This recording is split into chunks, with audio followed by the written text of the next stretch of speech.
Hello friends, এখানে আপনারা দেখতে পাচ্ছেন যে কেকের ব্যাটার রেডি করা হচ্ছে। এখানে ডিম, এখানে আগে ভিডিও করার কথা মনে ছিল না, তাই ডিমের ব্যাটারের সঙ্গে কেকের মিশ্রণগুলো একসাথে মিশিয়ে নিচ্ছি। আপনারা দেখতেই পাচ্ছেন ভালো করে। তারপর আবার বেকিং পাউডার দিয়ে চেলে নিয়ে তারপর আবার মিশ্রণটির সঙ্গে আমরা আবার মিশিয়ে নিব আলতো হাতে মিশিয়ে নেওয়ার পর এটা বেশি জোরে মিশালে মিশ্রণটা পেটে যাবে, তারপর কেকটা সুন্দরভাবে হবে না। তাই আপনাদের আস্তে আস্তে এখানে ভিডিওতে স্পিড বাড়িয়ে দেওয়ার কারণে বোঝা যাচ্ছে যে কেকের ব্যাটারটা আমরা বেশি জোরে মিশাচ্ছি, কিন্তু না, আপনার আলতো হাতে ভালোভাবে আস্তে আস্তে মিশাবেন। এখানে দেখানো হচ্ছে বেকিং পাউডার, বেকিং সোডা, তারপর কর্নফ্লাওয়ার। এগুলো কেকের ব্যাটারের জন্য খুব প্রয়োজনীয়। কর্নফ্লাওয়ার কেককে আটা দিলে কেক ফুলতে অনেক সাহায্য করে। আপনার আটা ব্যবহার করলে কেকের মধ্যে কর্নফ্লাওয়ারটা অবশ্যই ব্যবহার করবেন।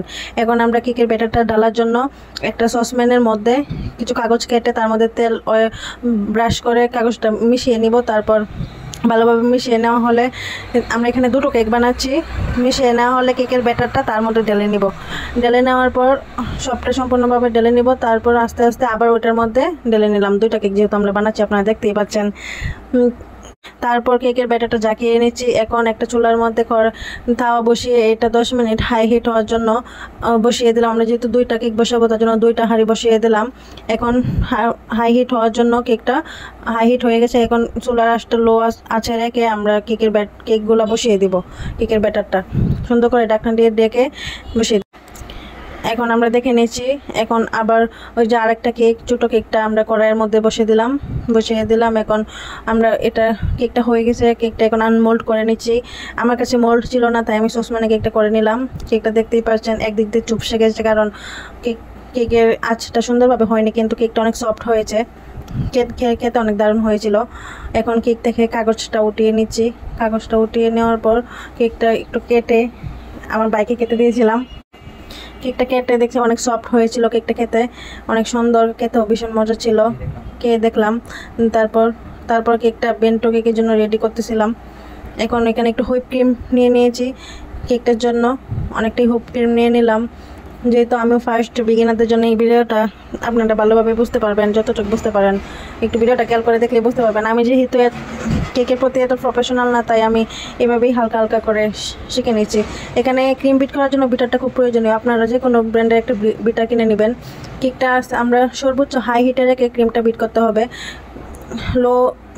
লো হাই করে ক্রিমটা বিট করা যাবে না, তাহলে ক্রিমটা নষ্ট হয়ে যাবে, ভালোভাবে হবে না।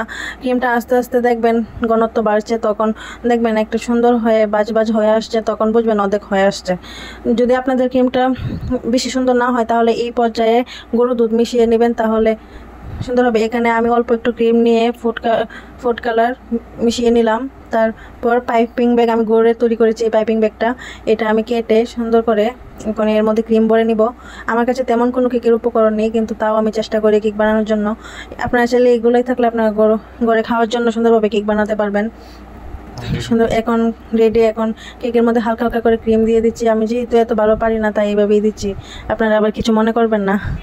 এখন ক্রিমটা আস্তে আস্তে মিশিয়ে নিব একটা স্কেলের সাহায্যে। আমার কাছে প্যালেট নাইফ নেই, তাই আমি স্কেলের সাহায্যে মিশিয়ে নিলাম, আপনারা আবার কিছু মনে করবেন না দেখে। এখন আস্তে আস্তে মিশিয়ে নিব। যে জায়গায় ক্রিম বাচ্ছিল ওইখানে একটু ক্রিম নিয়ে আবার দিয়ে দিলাম। আপনারা ভালোভাবে দেখলেই বুঝতে পারবেন, আপনারা দেখতে থাকেন। এখন আবার আরেকটা স্লাইস দিয়ে কেক একটু ক্রিম দিয়ে আপনাদের যতটুকু ক্রিম খেতে আপনারা পছন্দ করেন ততটুকু ক্রিম দিবেন। এখন আমি দেখতেছি কেকটা কেমনে রেডি করলে অনেক সুন্দর হবে, কিন্তু আমি দেখলাম না, এভাবেই সুন্দর হবে। এখন আমি সুন্দর করে একটা ভিজিটিং কার্ড দিয়ে আপনাদের কাছে, আপনারা যারা বিগিনার তারা ভিজিটিং কার্ড দিয়ে করবেন, অনেক সুন্দর হবে। এটা আপনারা যে কোনো ধরনের শক্ত কার্ড দিয়ে করতে পারেন।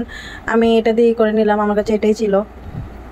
এখন আমি এটা আস্তে আস্তে ভালোভাবে মিশিয়ে নিচ্ছি, আপনারা দেখতেছেন। এখন আমার সবটা ফুল হয়ে গেছে। আমি তাও এত সুন্দর ফিনিশিং দিতে পারলাম না। তারপরে যে দেখতে পাচ্ছেন ডিজাইন আমার এখানে কমপ্লিট।